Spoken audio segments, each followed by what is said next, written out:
So if you have people build their ideal neighborhood, they can do almost whatever they want and they can feel free about it. But then when we go back and we have people pull out the recurring themes of all the models that everyone's built, there are all these themes that tie them together. So one might have, I don't know, tree houses everywhere, right? And one might have splash pads or you name it, stuff like that. But then what are the values and the recurring themes behind those elements? They're things like discovery and exploration and play and joy. And I think all the things that we look for constantly in our lives and are kind of in short supply.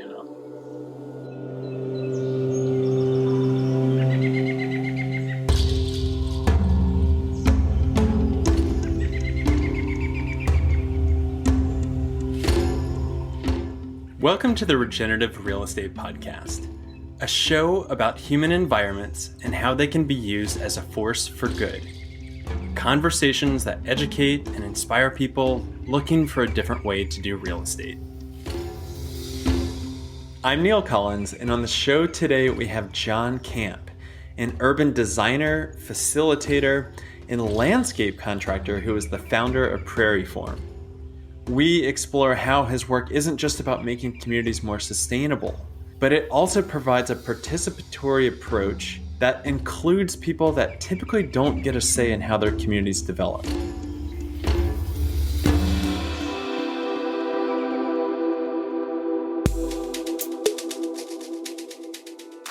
Have you ever participated in a town hall meeting, or maybe you've sat in on your local city council meeting? If you have, then you'll know how painfully boring and formal these meetings can be. If yours are anything like the ones in my town, the meetings can last for hours and the public is given a very short amount of time to have our voices heard.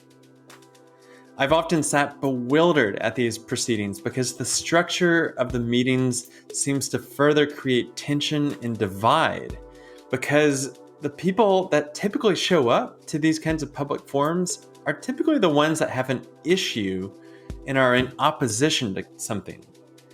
It comes off very imbalanced and one-sided. Forums like these are no place to foster dialogue or engage in creative thinking. This is particularly problematic now more than ever, when it is a time that we need to reimagine how we design our cities and towns. Rethink what our priorities are, overhaul our building codes, and create inclusive, equitable, and prosperous communities. This is where our guest today, John Kamp, sees tremendous opportunity to rethink how we engage in the process of community building. What I love about John's work is that he thinks about livability, sustainability, and inclusion from a very different place than most planning professionals. That's probably because John has an unconventional path into the real estate and planning world, to say the least. But whatever it is, John sees opportunity to engage diverse communities by using fun, somatic experiences that bring people together rather than dividing people along ideological lines. From designing and installing irrigation-free landscapes, growing urban canopies, to facilitating urban design experiences, John has a really interesting story that is a great fit for this show.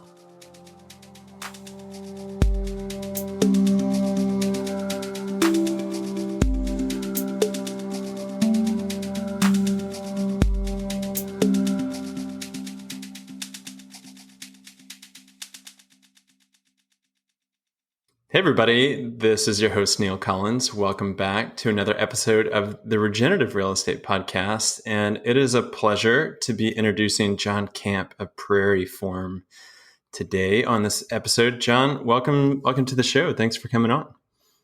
Thanks for having me. It's good to be here. John, you have such an interesting amalgamation of professional activities that you do at PRAIRIEFORM, and I want to get into a book that you just released called Dream, Play, Build with your co-author, James Rojas. But before we do that, let's really go back and talk about where you grew up and the things that you thought you might be interested getting into, because I see in your work this like childlike spirit that comes out, and I'm really curious what childhood was like for you, and what, like, were you just like playing in the dirt with blocks and in this amazing neighborhood, or was it something different than that? Oh, I grew up in Minnesota. That's a good question. I grew up in Minnesota. My childhood world was, oh God, how do you even sum it up? Spent a lot of time in the front yard. I think so. When I build my favorite childhood memories, we do this exercise with communities all over the neighborhoods and people all over the country, and have them build their favorite childhood memory with found objects. And when I do it, I typically build this game we used to play called Car Accident, where we would start on one end of the block in front of my old best friend's house, and we put kids, or some of us would get into this red rider wagon or radio flyer wagon, and then we'd push them down to the end and tip them over, and that would be the car accident. And then we'd have these paramedics, quote unquote, kids waiting down at the end to save the day. And that was all based on like an actual car accident that happened. There wasn't nothing happened, no one got hurt or anything, but we were so fascinated by it. The car accident that my sibling, my sister, and then some of her friends had been in this car accident. So we thought, I wanted to be in the car accident too. So let's like recreate it. But we did. That was our world. We really spent a lot of time in the front yard, and I have memories of being in the backyard. But I think that was really where we felt free, was out on the sidewalk, and I as far as your question about the playfulness and all that, I don't, so there's that as an example. I don't know fully where it comes from. I think here's one thought I've had that could be where it comes from, is just that. So Minnesota is a very conformist culture. One of my teachers in high school said that I marched to the beat of my own drum. I had never thought of myself in that way, that's what I do, but it's true. And so a lot of what I did, I think, was try to kind of pitch ideas to people around me who were skeptical. And so I learned to do it through play and through being kind of goofy and proposing these ideas that would be kind of wacky. And so the humor side would kind of be a way to pull people in. So like in high school, for example, I remember we did a Tour de France big wheel race. I was like, let's not do a bicycle race. Like, let's like race on big wheels, and then we'll have like people with squirt guns and spray them along the way and all sorts of stuff that people, like that's like, and then we had like Edith Piaf playing and like all, it was like, I don't know. I come up with stuff like that. That's like what I like doing. And then I also got really involved in environmentalism and like the environmental movement starting in 8th grade. And I think I've always wanted to try to, it's bleak stuff, right? And we're talking about climate change and all bleak stuff.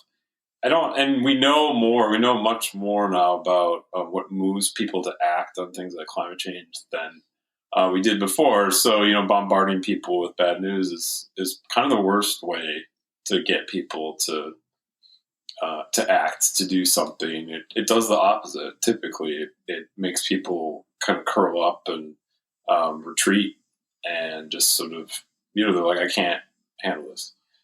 So my approach has always been kind of through humor and goofiness and silliness and play. And so like, we would do like in college, we would do like bike rides in our underwear.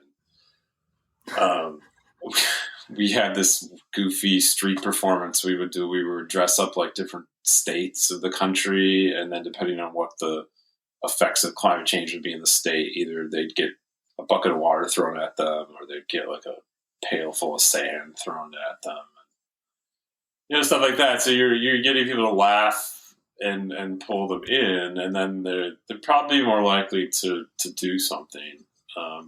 But I don't know. On Twitter, I'm always like, And I just want to be like, you know what, every time you post something in gloom and doom about climate change, at least follow it up with a tweet about what you can do. You're not going to get as many likes, right? Because Twitter peddles in dystopia and kind of panders to our reptilian brains, but at least you might get some folks to do something. So amongst the rest of the media, that is all doom and gloom. yeah, exactly. I mean, that's all pandering to our kind of caveman brains, and figuring out where the next threat is coming from. And I Yeah. don't want to do that. I don't want to do that in our work. It's just not. There's enough of that. It's not productive. At the end of the day, it just makes people more scared, and most people just retreat. So. Well, John, I'm curious, coming out of high school, because you've got this landscape design, facilitation, contracting, like, did you go into architecture? Did you go into urban planning? Did you go into acting? Like, what was the academic pursuit that you went on? Well, so I went to Wesleyan in Connecticut, and so it's a liberal arts university, and I majored in sociology, but I was doing all sorts of other stuff on the side, and languages are a big thing. I like languages a lot, so I was taking Russian and French, but then doing all my activist stuff too, the kind of goofy activist stuff, and the urban planning part, that really came about, I think, when I lived in France for my junior year of college, and coming back to Minneapolis after living in Paris. And I was so depressed, in part because the contrast between my life there and being able to walk everywhere and just having this really urban life, and coming back and seeing just like how even like Minneapolis proper is like a really sprawly place. I mean, yeah, you can walk here and there, but you're not going to walk from it's very hard for most people to walk to get their groceries, for example. I mean, you can live in certain parts of the city and do that. But I think that's really where I was like, wow, something is really out of whack here. And then so my thesis was on critical mass bike rallies, which don't really happen so much anymore, but that was like a big thing at the time, kind of predated a lot of the bicycle infrastructure that a lot of cities have more and more of.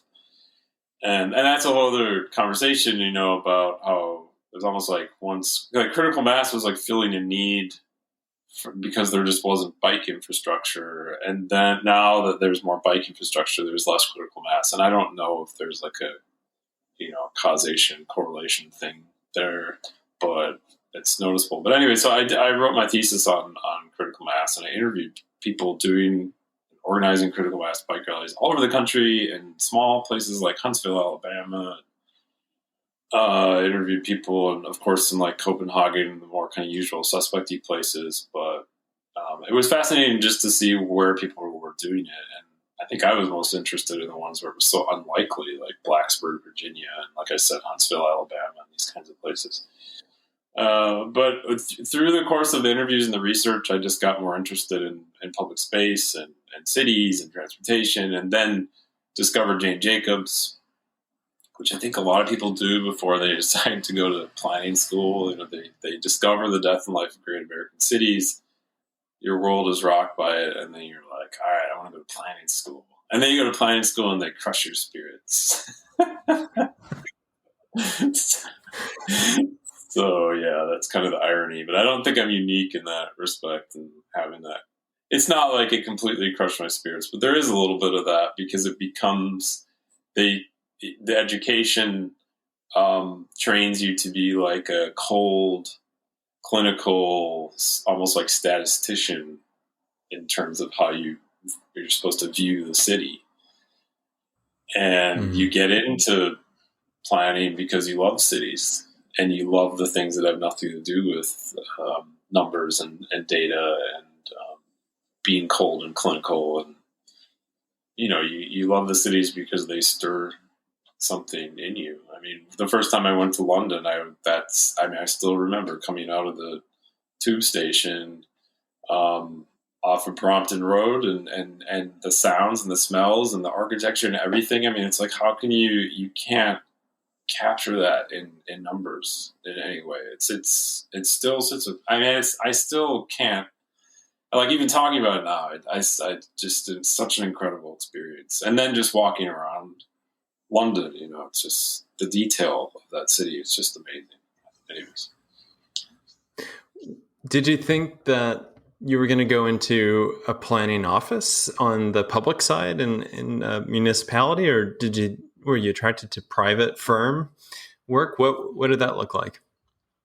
Yeah, I did end up actually working for the city of Los Angeles. So I got an internship right out of grad school. So the woman who hired me is an amazing woman, Jane Blumenfeld, who managed, when she was working there, she just managed to get stuff done. It was incredible. I don't know how she did it. She was just nimble and strategic and was able to navigate the bureaucracy of that place. So anyway, so she came to one of my studio reviews and then took me aside afterwards and was like, hey, we have these design guidelines that we're making for the small lot ordinance, which was this new ordinance that they had just ratified or enacted or whatever word you want to use back then.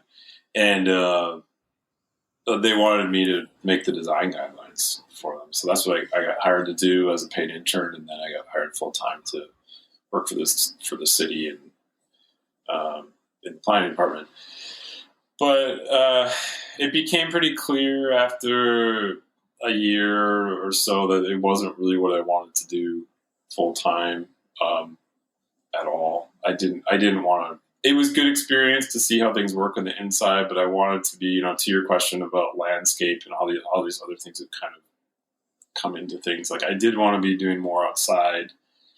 I wanted to be doing more with the design. So I did kind of dabble with maybe working for a firm. Then ultimately what I decided to do was quit my job and go to Mexico for 6 months. I lived with a family. I went to school for Spanish and just lived and did something completely different that had nothing to do with, being a bureaucrat and having a really cushy job.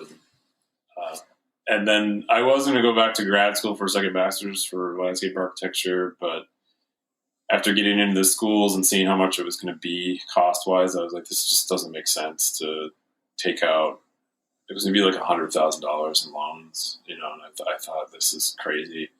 So then I went back to Mexico, and it literally kind of was a moment. I mean, this doesn't happen very often where you have a moment where you're like, this cheesy aha moment, but it was kind of like that. I was sitting out front of my host parents' house in the driveway. This is very James Rojas, actually, because the driveway doubles as a gathering space, and there's like a fence in the front, but you can see through it.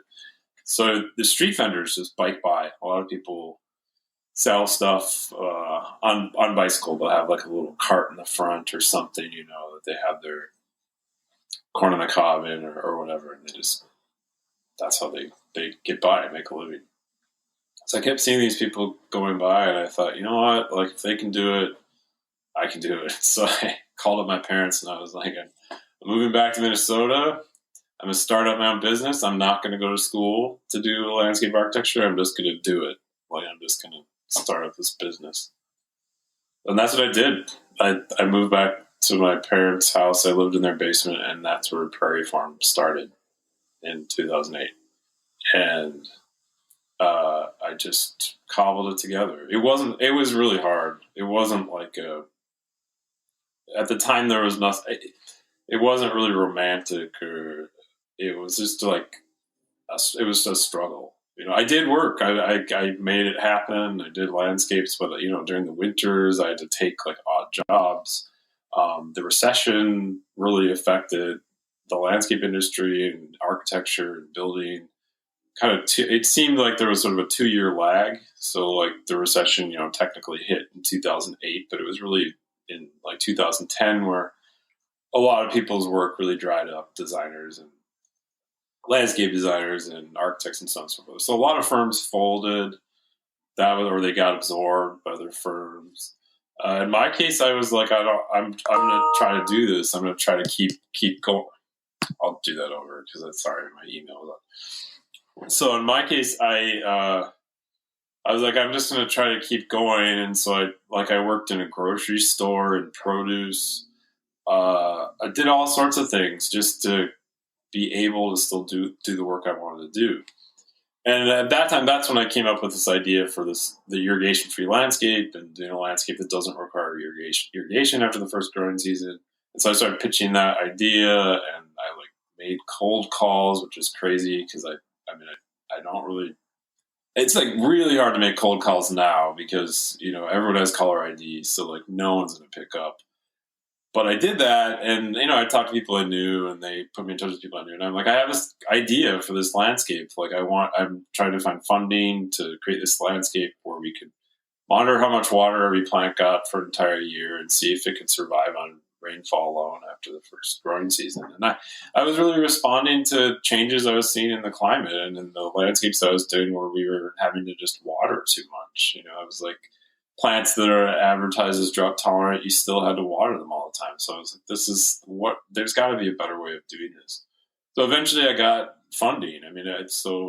Actually my old childhood best friend who I used to play with in the front on our street, who I'd play car accident with, he's a city planner, and he put me in contact with someone at the Longfellow Community Council, and they liked the idea, and one thing led to another, and we got funding for it. And then we got funding. We applied for a grant through the Mississippi Watershed Management Organization. We got matching funds for that.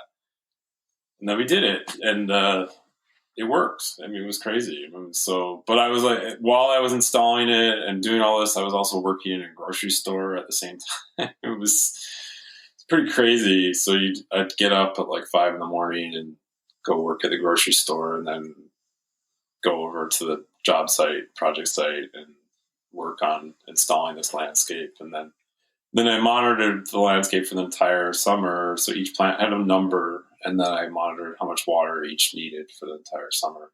And then the hope was that Where was that site? What's that? Where was the site? It was in a front yard in Minneapolis, in a neighborhood called Longfellow.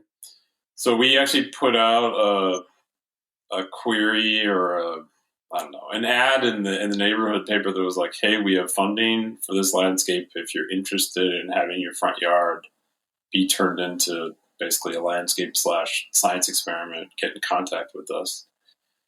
I think we had 4 or 5 folks who got in contact with us. And so we went around and we interviewed them and saw 30 yards. And the site we ended up picking was with these folks, Jen and Jay, who are still friends of mine, and we really hit it off. They were really, I don't know, it just clicked. It was like we were all on the same page, and they saw the kind of the deeper idea behind the landscape. It wasn't just going to be something that was going to make their yard look better, but it was something they were really interested in. And then it's on a corner. So it was perfect for foot traffic and people walking by. And then we put an interpretive sign along the sidewalk. And that was kind of part of the grant, the stipulation of the grant, is there had to be this educational component. But people could walk by, they could read, about the landscape and look at it. And then we did a training there and trained people on how they could do this themselves.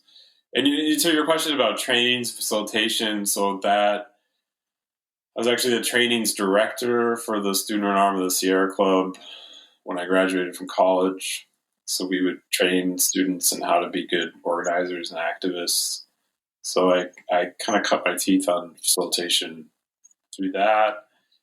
And then I also did some teaching actually when I was working in Minnesota and kind of cobbling things together and taking on odd jobs. So I taught at a bilingual charter school for a while in the winter, and when I moved to the Bay Area, I actually taught English for a while. So I've done all sorts of things like that. And then when you teach, I mean, it's the hardest job you'll ever have, sort of, but you're constantly learning. But of course, I mean, you should get better at facilitation and standing up in front of an audience and trying to engage them and whatever it is you need to engage them in.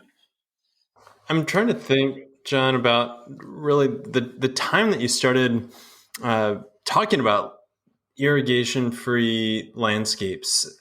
I mean, if you're in 2010, 2011, were you seeing anybody else doing that? I mean, Minneapolis is a pretty big city, and a lot of people live there. But were you really defining this niche, or were you just another firm that was kind of on that leading edge of where we're starting to see more and more people taking their landscaping? No one else was doing it, and to this day, people aren't doing it. Even in California, people don't do it. So I did the same thing here, or the same concept here in California, to show that you could do the same thing in a Mediterranean climate. And you can. I mean, you can do it. I mean, there are so many plants that actually need a period of rest in the summer, and watering them. We're kind of hardwired to think like, oh, it hasn't rained in a long time. Like, oh, I need to give you water. But like a plant like lavender really needs 2-3 months in the summer if it's established with no water, because that's what it's used to in the wild, right? Its root systems, its leaves, everything have all evolved in order to cope with the period of no rain in the summer, which is, the hallmark of the Mediterranean climate is you've got rain in the winter and no rain in the summer.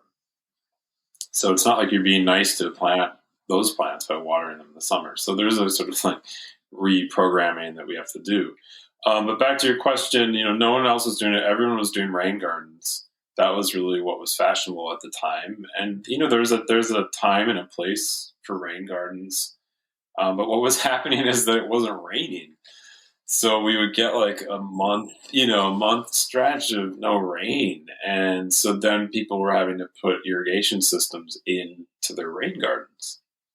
So that was all the more reason why I was like, look, there needs to be something that's added to the landscape vocabulary, the toolbox, whatever you want to call it. That's not a rain garden. That's something that can withstand a month with no water, but still look good, right? I don't want people to buy into a kind of half-dead aesthetic, and that's kind of a whole other conversation. But that was definitely one of the criteria when I was coming up with how we were going to do this and the plants we were going to use, as I didn't want it to look dry. You should look at a landscape, and it should kind of what I was saying about cities. Like when you're in a city that's really amazing and exciting, it's visceral, right? You just feel it. You're just like, this is incredible. And it's the same with landscape. It's really something that you should feel from the heart. It shouldn't be an intellectual experience at first. So I wanted that to be the case, and that's true with any landscape I do. And I think with the work we do in general, yeah, go ahead. One of the things that really comes up for me was I've talked with a lot of homeowners over the years, more so now that are like quite ecologically minded, but I've had my fair share of grass monoculture lovers. And it's funny because I would say the vast majority hold on to this idea of wanting this perfectly manicured green grass because they want an area for kids to play. Oh, what about the kids that want to play soccer? Even the folks that their kids are out of the house or they don't have kids. Mm-hmm. And what's so interesting to me is like you bring together this play element in your work. And anybody that is listening, like go to John's website for PRAIRIEFORM and watch some of these videos about kids playing, and you can really see that through line of kids playing in the front yard mixed with urban planning and landscape. But like how that really comes together, that you can have drought tolerant landscapes that don't look dead, but you're still bringing in this like hardcore play element that is just I find really unique, and you're not creating landscapes that's not really meant for people. Yeah, they have to be a mix. They have to be spaces that are for us. That is a garden. At the end of the day, it's an idealized version of nature. It's something that's supposed to bring you joy, and so it's for humans, but it can also be for other things too, right? I mean, it can be for wildlife. It can be a space for conserving water. It can be a way to reduce the heat island effect. All those things are part of it. But I think if you get too head heavy about it and you remove the human element from it and the play component from it and that joy and that discovery and that wonder, you're left with something that's really just a political statement at the end of the day. That's not fun to look at. I think it can be interesting on an intellectual level, but they're not fun to look at. And you see this a lot with like all native landscapes. Where they just don't look good. I honestly have not ever seen 100% native landscape that looks good year round. That doesn't require me to kind of be like, oh yeah, looks a little, but a little scrubby, a little dry, but it's native, so therefore it's okay. I think that's a very head heavy intellectual approach to a landscape, and I think that it has limited appeal when you're trying to pull people into discovering the natural world and being interested in the natural world. I think you really need to lead people in, and I think in the same way with cities too, is lead people in through joy and discovery and play and freedom, for people to find whatever the joy is for them in landscape. So if it's all native plants, great, but to kind of set this rule and say the only way that you can engage with the natural world is by way of only native plants is really going to limit who's going to become a part of your movement. And it's the same way with cities, in the work we do with urban design and planning and transportation and engaging people through their hands and senses. We don't really set parameters in terms of what we want to see in the models that we have people build. So we have people build models of their favorite childhood memory, and then we have them build models of an ideal space or place or ideal neighborhood, ideal city. And they work together in teams to do that one. The first one they work on their own. But we always the intention is always to keep it kind of general, so that we're not setting the parameters in a way that really constrains people with their creativity and their discovery. So if you have people build their ideal neighborhood, they can do almost whatever they want, and they can feel free about it. But then when we go back and we have people pull out the recurring themes of all of the models that everyone's built, there are all these themes that tie them together. So they might have different components that are different. So one might have, I don't know, tree houses everywhere, right? And one might have splash pads or you name it, stuff like that. But then what are the values and the recurring themes behind those elements? They're things like discovery and exploration and play and joy. And I think all the things that we look for constantly in our lives and are kind of in short supply, So, yeah. So there's my rambly answer to your question. How do you bring in the right diversity of stakeholders whenever you are going to engage at let's say the neighborhood scale, or the citywide scale of just like having the right people that is truly representative, rather than either the people with the means or the time to show up to a forum like that? Mm-hmm. Yeah, well, that's a good question. So a couple of things. So we always like to, if we can, do formal sit-down workshops, which are going to attract a certain set of people, and then do a pop-up model that we can take to places where people are already going to be. So like in front of a grocery store, outside a laundromat, at a farmer's market, at some sort of festival or fair.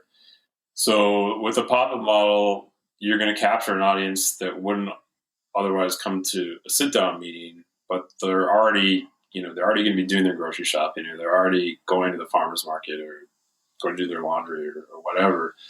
So then they can stop at the pop-up model and they can build their ideas for, their ideal neighborhood or whatever it is really quickly. We write down what their ideas are and take a picture of them with what they've built, and then off they go, and then the model can change over time. So that's a really good way to get some of the less usual suspects engaged. But then even with the formal sit-down meetings, the fact that everyone's going to be doing the same thing, everyone's going to be working with their hands, they're going to be building, we set some time aside at the end if people have sort of outstanding issues or complaints, but usually by that time people, honestly, they've had such a good time that they're not in the headspace to complain by that point. But the fact that everyone's doing the same thing, they're all using the same found objects, it's simple, it's accessible, it's positive, it's aspirational. We do tend to attract a pretty diverse crowd of folks because of just the accessible nature of the medium that we're using. And honestly, occasionally there'll be someone who doesn't want to build. It's usually someone who comes to the meeting with an axe to grind, and they're expecting it to be more of a traditional community meeting, where you have your 2 minutes to just speak your mind, and the city records what you said, and that's it. So it doesn't happen in the meetings that we have, in the workshops that we do, because people are going to build their favorite childhood memory with found objects, and then they're going to build some ideal place in teams. So what we're doing is really flipping the script. So instead of them talking, they're working with their hands, and they're firing up a totally different part of their brains. And so that when you work with your hands, the part of your brain that's fired up allows you to be aspirational, allows you to be creative. You're not in survival mode. When you stand up in front of an audience and you're talking, you're really, the part of your brain that's fired up is the prefrontal cortex, and that's the least creative part of your brain. It's the survival focused, selfish part of you. And so that's why when you engage people through language at the typical community meeting that I think a lot of us are familiar with, where you have your 2 minutes to just say what you think, that's why most people tend to focus on very kind of humdrum things like parking and traffic and density, right? Because their prefrontal cortex brain is fired up, they're in survival mode, they're in selfish mode, they're not creative at all. So in that mode, it's very hard to imagine a world that looks different from the one that we live in now. And so that's why you get the same responses, right? You get people who say the same things over and over again, and then the conclusion a lot of times, and I can totally relate to this because when I was a city planner, I really thought this. The conclusion then is community engagement is a waste of time, right? Because if done in that way, I don't care how good the opening presentation is that a city might give about the project, that they might give about urban design, about floor area ratios, about, building height to street width ratios and all that, and hoping that people will suddenly understand that, a little density is okay because it can actually make the street feel more like an outdoor room. Most likely the people who come to the meeting are not going to have an epiphany at all. They're still going to go right back to parking density and traffic because how they're being engaged is through language and talking.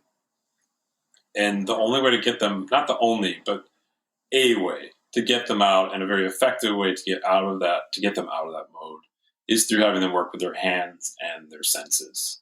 Because then they're not in survival mode. They're in creative mode. They're in play mode, right? So essentially what we're doing is because most of the people we work with are grown-ups. A lot of people will ask, well, you guys must, or they'll say, well, you must work with a lot of kids. And no, it's probably 95% grown-ups who we work with, because we're trying to get them into that play space so that they can step outside of the now let's get back to the episode hamster wheel and get into actually what I really want to see is tree houses and trees, and sky's the limit. And that's the other thing that we do is it's all sky's the limit. And there are planners who will say, oh, I'm really nervous because what if someone builds these wacky ideas, and then when the park is unveiled, or the whatever it is at the end of the process is unveiled, and they don't see their rocket launching pad in it, then they're going to be mad at us.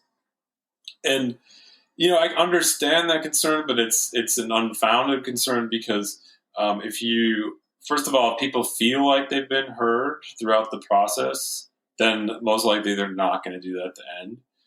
Second, if they see their values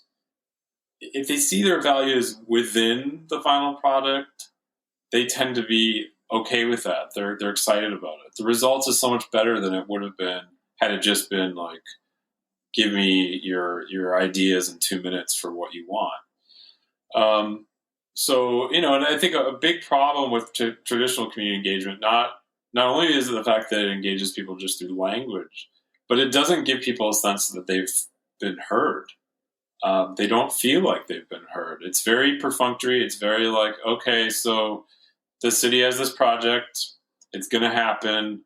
You can weigh in on 3 things, right? Color, I don't know, 2 other things, right? So essentially, it's the pre-baked cake approach, right? We have a cake. What kind of frosting do you want for the cake? Well, people are already going to be on the defensive because they're like, well, I didn't ask for this cake. Like, no one asked me if I wanted this in the first place, right? Maybe I don't like cake. Maybe I want something else. And so that's already going to set the tone for the process and make people feel like they're just not going to be heard. Like, what's the point of talking and giving my opinion if we already know that the process is pretty much baked and in the pipeline? So if you can start from the objective of getting to the point where people feel heard, that can really fundamentally change the process, and the results will be that much better. And I don't mean to say that in a way that we're like hoodwinking people, right? Like, oh, well, if we can get them to the point where they feel heard, then like we can do whatever we want. That's not the case. I mean, I think it's just showing that their creative ideas, their values, their on the ground knowledge that they have about their community, those things are valuable, and those things are going to be woven into the process and the final product. And we do that in our work, in James's and my work. We do that by having them work with their hands and engaging them through their senses. And when you say senses, what other, outside of tactical work with their hands, what do you mean by that? Or can you give us some examples there? Yeah, so one thing we'll do is we'll have people explore a site or a neighborhood with their senses. So we do these sensory-based walks and sensory-based explorations where, for example, we'll explore a street. So we did this recently in Berkeley and Oakland, where we had people explore 63rd Street with their senses. So at the beginning, I tell everyone, I'm not going to be the guide here. I'm not going to tell you what to look at. You're going to just let your senses be the guide. And so if you want to stop and like feel the wind on your face, or you see some sort of architectural detail across the street, go for it, right? If you want to stare up at the light coming through a tree, go for it. Whatever it is that your senses are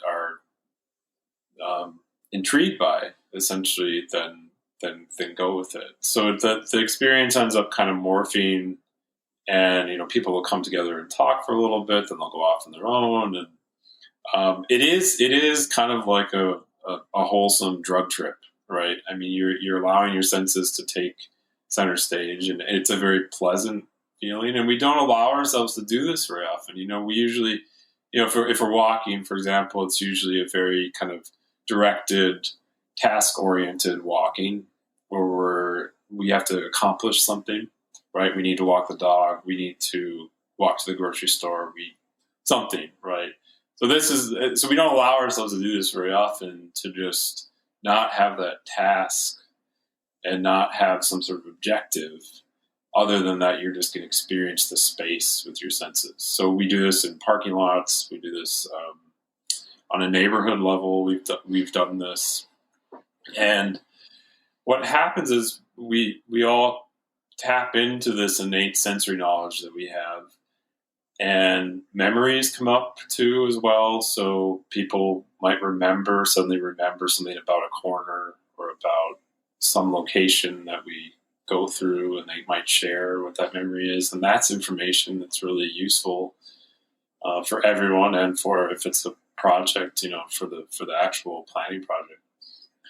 And then what happens is, when you get into a sensing state, you can be creative, and you can work with your hands, and you can do all these things that might be harder to do if you were just to sort of try to switch gears right away and start being creative. So we use it as a lead-in then to some sort of creative activity. So look, a natural second part would be the model building workshop. So we do the sensory-based site exploration, walking tour, and then have people build models. And the atmosphere in the room, by the time you get to the model building exercise, is incredibly calm and kind of meditative, but people laugh a lot, and there's a real joy to everything in the room. And anyways, it's the perfect mental space to be in for being creative. That's amazing. So who are typically the drivers of these projects? Is your client cities, or are they developers? Who ends up engaging your firm to do this? Yeah, it's all the above.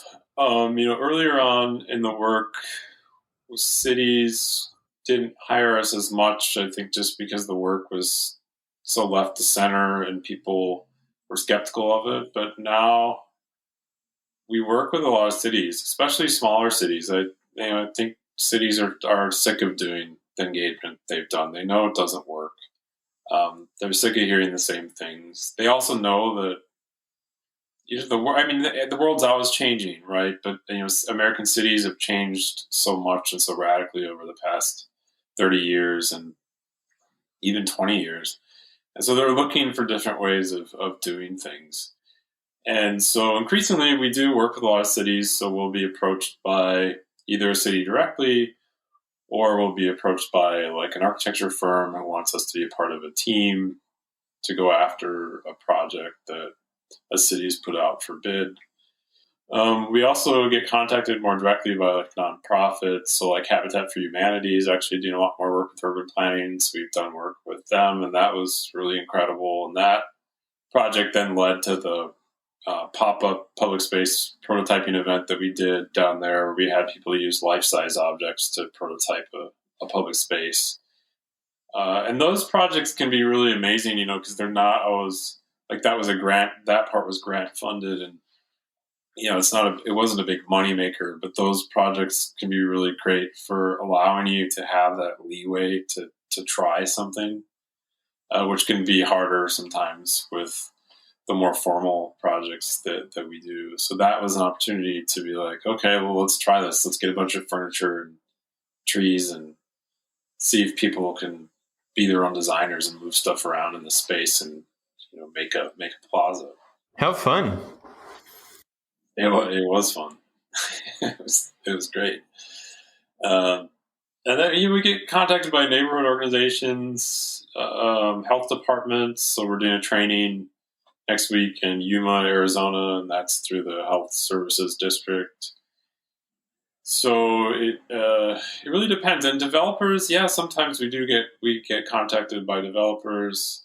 We recently did engagement work for the Pomona Fairplex down in SoCal, and since they're doing a specific plan there, totally rethinking the site. Right now, it's 80% asphalt, unused asphalt for most of the year. So the thinking is, how can we really transform this into something that can be used year round and that isn't just a big heat island generator? So we were brought in to do the engagement for their specific plan, and now that information will be taken by the landscape architect to then flesh out what they're going to propose for this site. That's a pretty exciting project because it's just so huge, area-wise. It's massive.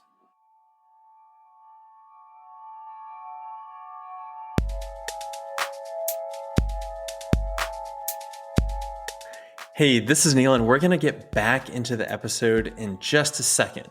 But before we do, I want to try something out that we've never done before on this podcast.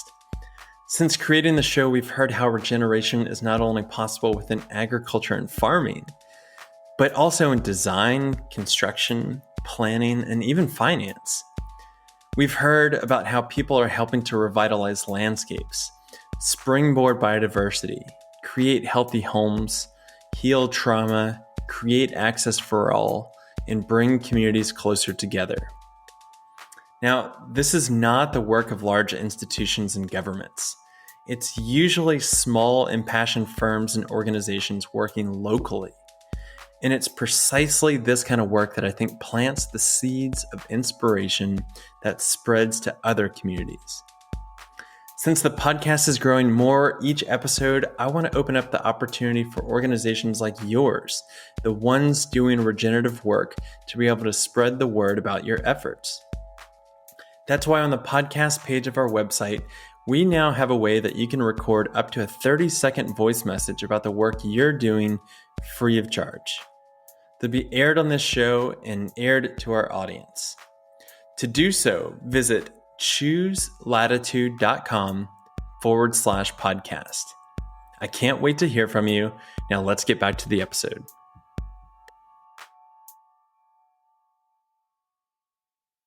It's fun to know that there is this segment of the planning world that comes even before an architect or a landscape architect will put pen to paper. That it's getting informed by this robust process. There's two questions. I want to know, or I'm curious about some of the methodologies that you really are pulling from, because there's like bits and pieces of flavors that I'm like, oh, that sounds really reminiscent of this, or like you're pulling in appreciative inquiry over here. And do you really define yourself by a methodology, or would you say this is something completely new to how you're putting the puzzle together? We don't really define it by way of a formal methodology or something that has really been spelled out in an academic paper or something like that. I think the closest correlative would probably be like Doreen Nelson and design thinking. I know that had a huge influence on James early on. I think in my case, if I can think back to something that was really formative, is when I was working for the Sierra Student Coalition, the student arm of the Sierra Club.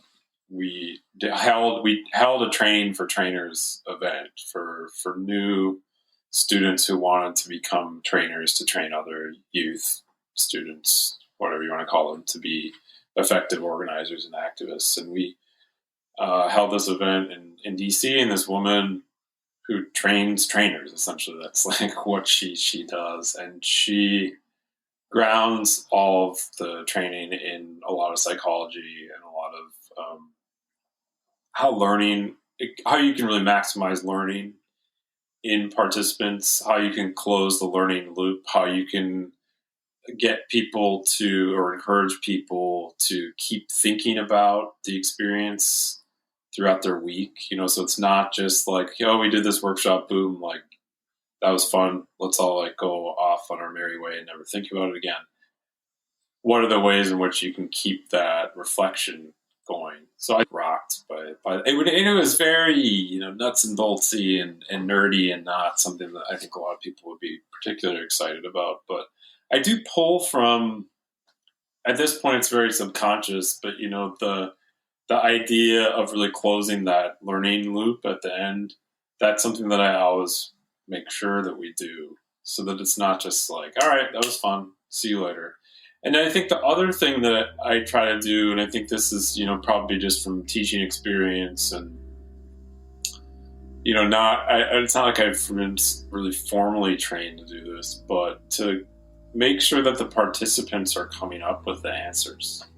So I'm not telling you, like, this is what you need to know, this is what you need to think.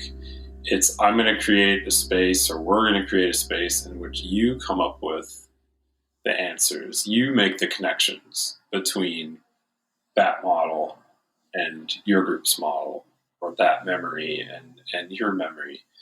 So then they have ownership of it, and then it's much more reinforced that way in terms of them internalizing that epiphany or revelation or discovery or whatever it is. They then are more likely to internalize it and carry it with them. Whereas if you just lecture at someone, they'll retain bits and pieces of it, but they're not going to retain all of it. It's not realistic. So I think to answer your question, those are probably the things that I think off the top of my head.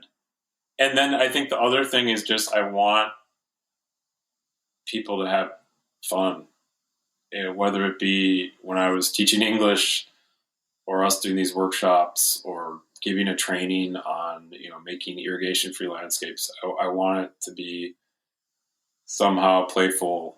I want it to be fun. I don't want myself to be the center of attention the whole time. I'm there to facilitate learning. I'm not there. I can be entertaining. I can make people laugh. I enjoy doing that. But at the end of the day, that's not the point, right? That's great. If you leave thinking, that was funny, like, good. Like, I get like bonus points. But the most important is that you leave feeling like you've learned things about the world, about yourself, about other people, and that you have ideas for how you yourself with your hands could make the world a better place. I mean, it sounds kind of cheesy, but that is what it is at the end of the day. We need more people who feel like they can change things and are changing things. We have enough. We know the problems, right? We have enough information at this point about problems, negativity, fear, all these things. Like there's enough of that. So I think a big role that James and I try to play is just to be like, here is a window that we can create, or a space that we can create in which we can come up with solutions, and you can feel like you can be a part of that. This is not meant to be totally tongue-in-cheek, but have you ever walked out of one of those meetings being like, I didn't see it going in the direction of more parking and wider highways and less density? You mean like even though we do the workshop having people build models, they still want more parking and less traffic and no density? Yeah. Almost never happens. People, because they're using a totally different part of their brains, it never happens. We recently did have one person who had come to one event and then had come to another event, and his issue was parking. Like that is all he cared about. And he waited throughout the entire workshop for the workshop to be almost done, and then raised his hand, and he was like, what about parking? So, I mean, I just sort of handle it in a way that honors and respects his concern, but also brings it into the larger picture of other people and their ideas. So yes, parking can be something that we look at, but it's going to be looked at within the context of all these other things that have come up. And so hopefully, I don't know. That's how I handle it, but it almost never comes up. So, because you don't ever want to make people, you don't want to make enemies with anyone, right? That's like the worst approach. It's like with teaching, you have to see the good in every student. I mean, it can be hard sometimes, and you have a student who's really acting up, but a lot of times they're doing it for a reason that has nothing to do with you, right? It's not about getting at you and making you feel bad as a teacher or the facilitator. It's because there's something else going on. So, but you're going to lose them if you embarrass them in front of everyone, or single them out, or try to make them feel bad in front of everyone. That's just not a good way to go about it. Now, I understand the temptation to want to do that. I think a teacher or facilitator who's just starting out, that's generally what people will do. But somehow you really have to see the good in people. So even the guy who, all I could say was parking. I know he has a life. I know he has other things that he cares about, that he's concerned about. And I think that is, I don't remember exactly what I said, but I think in a certain sort of way, that's what I said. I know there are other things that we need in our lives. So what are those things that we need in our lives? This is a forum for exploring that, right? Parking is going to be something that will be there, right? So if you can set that concern aside, what else do you want in your life, right? So let's just assume that the parking is going to be there. Great, we have that out of the way. All right, so what else do you want? Rocket launcher. But you brought up James a couple times now, and I want to focus on you and your co-author James Rojas, who is the principal of Place It, wrote this book, Dream, Play, Build. How did that come out? And maybe just give a quick synopsis so that people can go look at the book and see if this is a good fit for them. And Yeah, so Dream, Play, Build really explores how you can engage people through their hands and senses in urban planning, design, neighborhood change, you name it, and why working with your hands and senses is an effective way of engaging people through these topics and these issues. So it looks at the psychology of working with your hands and senses and why the script is totally flipped when you engage people through model building, when you engage them through like a sensory based exploration versus if you were just to engage them through talking. And then it looks at a project that we did over the course of a year where we led a group of residents through all these different kinds of engagement activities and looks at what came out of them, what people said, what people built, what the core values were that emerged from the neighborhood. And this is a lower income Latino neighborhood, mostly Latino neighborhood in SoCal. And then it looks at outcomes and how the outcomes can be radically changed if you engage people through their hands and senses. So it's a lot of things in one book. It kind of had to be a lot of things. So some of it's, like I said, some of it's psychology, some of it's more kind of nuts and bolts how to. Like if you want to do this work with your community or with your neighbors or with your coworkers, here's how you can do it. It's also kind of practical in terms of like, here's some ways that we've applied it. But then it's got this whole kind of philosophical undercurrent to it, which is about how a lot of what we're doing right now is very language focused to a fault. And, whether it be exchanges over Twitter or political polarization right now, a lot of that is a result of language. And it's not like I'm anti-language. I'm a language person. I speak a lot of languages. I love languages. I love reading and literature. But in the context of community engagement, urban planning, and urban change, and change in our country, language can be a really dangerous way to engage with people because it brings out the kind of fight, flight, freeze, collapse response in people, and then they're not willing to see where the other person is coming from and their ideas, and they're not willing to allow their ideas to come into their world, and they're not willing to envision a world that looks different from the one that we have now, but that's not scary. Right. So, but when you engage people through their hands and their senses, they can get out of that fear mode. So that's definitely a recurring theme and an undercurrent of the book is just how these tools can be used for something much larger. They don't necessarily have to be the exact same tools, but where we're engaging people through their hands and senses in things like what they value in their neighborhoods, for example.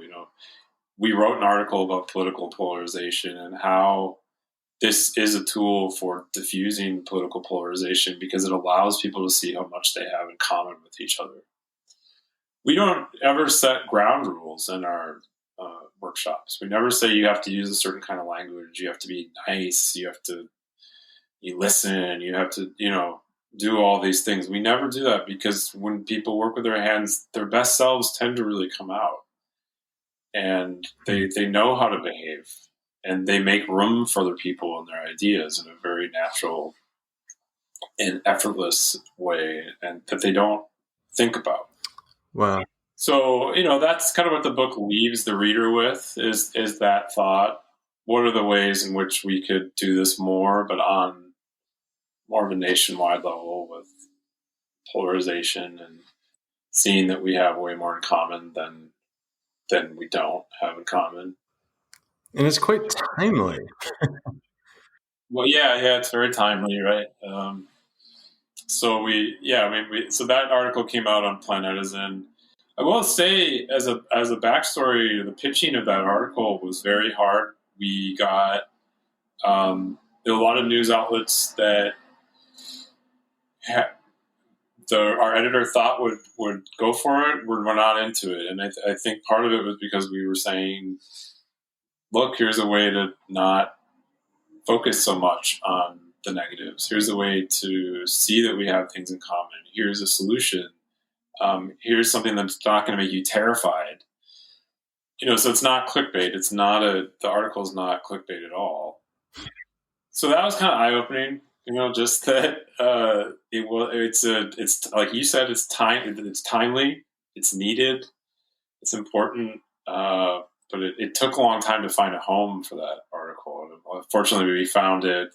Planetizen, James, who is the editor of Planetizen, he was like, "Yes, this is good." And that's kind of the nature of a lot of the work we do, though. It's like you pitch this stuff, and I do feel like when it works because it's supposed to work, because you found the person who sees the value in the work, you found the group of people who see the value in the work, and you're not like forcing it on people. I will say that I don't mind trying to convince people a little bit of the value of this work. I'm used to doing that. We do that a lot, or I do that a lot, and it's just the everyday work that we do. A lot of what I do is negotiation and pitching and trying to kind of communicate the value of this work. Yeah.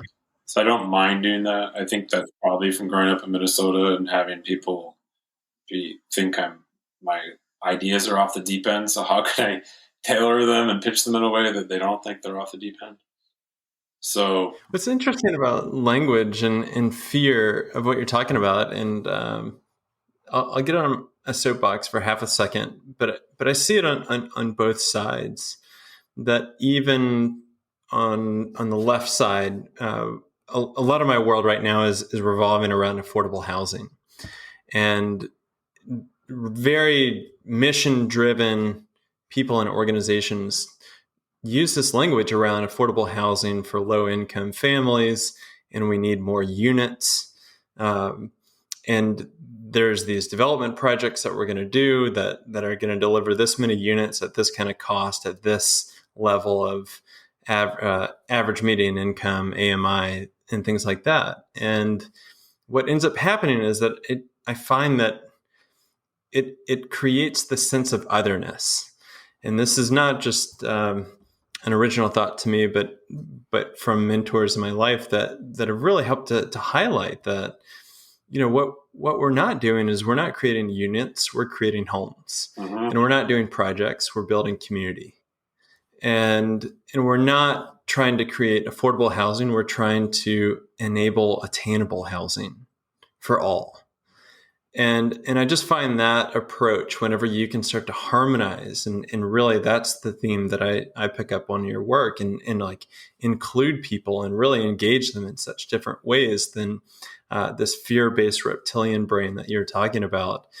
It unlocks a whole new potential that arises in how we can actually create the neighborhoods and the cities that we want to live in, and that we're not just bound by this 19th and 20th century ways of being that are so constricting because the concrete is there and the infrastructure is there. But like, how do we really bust that up and create a different paradigm? And that's why I'm really attracted to your work, and I wanted to have you on, just because the urban planning is like the silent but bureaucratic power of our places. And it's about time someone really said, how do we really turn this on its head, but do it in a way that brings everybody else in? Yeah, 100%. Absolutely. I mean, at the end of the day, it's not, like you said, it's not about units. It's about people's lives and how they experience not just living inside of this place, but what their life is when they step outside of the building and where they go from there. That is something that, and I do allude to that at the end of the book a little bit about public space and about how my hope for urban planning is that it can move back into the realm of having a say in the shape of our public space, because planning in its current capacity is really about facilitating private development, facilitating it and shaping it a little bit. And so the shaping of public space is very much in the way planning is done nowadays in the US is very much shaped by what happens in the private realm, right? So a new development that's built, that shapes then your experience on the sidewalk. But the sidewalk itself doesn't change. The street itself doesn't change. The whatever other public spaces there are don't change. They're not formally changed. So it's a bit of the tail wagging the dog. And I really hope as we're densifying more people are living in smaller spaces, either in apartments or condos, or their houses are just smaller than they have been. So a lot of people don't have yards like they did before. Their front yard is now going to be the sidewalk and the street. And truth be told, the sidewalk and the street in a lot of parts of the country is awful, right? That's an awful front yard. It's essentially like a freeway, and that's true. Like in Oakland here, Oakland is a great city. I like living here, but they're around the corner here from Claremont Avenue. I mean, Claremont Avenue is a wide thoroughfare. It's really busy, and they've been building this multifamily housing on it. So but nothing's changed in the street. So suddenly you have all these people living in this housing, and their front yard is this like 5-foot sidewalk and like a 70-foot roadway. That's really problematic to me, and that needs to change. To your point about how we can't just keep relying on how things have been done planning wise in the 20th century. We need to get serious about, honestly, things like widening sidewalks and more tree canopy and taking risks and being like, look, we need to just narrow the street. The sky is not going to fall if the street is narrowed. And we have so many precedents for cities all over the world that are successful where they have narrow streets and the traffic isn't wonderful and free flowing. And, but for so long, all the planning policy has been driven by this myth, essentially, that we're going to get to this magical place where there's free-flowing traffic and everyone's happy and the economy is doing great, and we're never going to get there. So we really need to just stop heading in that direction and shift things in a different direction. And I think part of it is having planning have more of a role in the shaping of the public realm, and also planning education. Because planning education at this point really doesn't look at the design of the public realm. I did that in my capstone project, looked at the design of the public realm, but that was very much because I was like, this has been missing in my education, so I want to do this. I think it's important. But, we're turning out a lot of planning students who just don't have any sort of expertise when it comes to shaping the public realm. We focus so much on numbers and policy, and those things are important too, but you can't shortchange the experience, like what you're talking about with housing. Like, what is that person's life going to be like when they step outside of that building? And what's my role as a planner in making sure that experience for that outside life, that life out in the public realm, is a good one? I love that. John, this has been a great, enlivening, and enheartening conversation for me. I can't wait to get the feedback from other people about this conversation, because I know that it's really going to light a lot of people up that listen to this podcast and that are in our more of the regenerative real estate world of what does it look like? What are the tools that we can pull from to engage community? And so it's amazing to see that there's examples out there. And I just think that, your work is, I can't help but feel that your work is right at the very beginning, and where it's going to go over the next decade to 2 decades to 3 decades. So like as more and more people go through that experience and go through that kind of education, and just the quality of a planner that could be. It's so fun. So thank you for coming on, and for the folks tuning in. The book is Dream, Play, Build.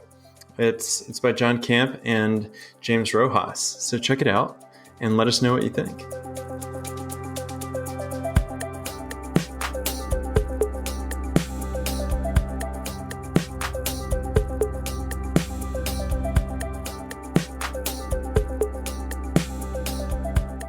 Hey, thanks for tuning in to the show today.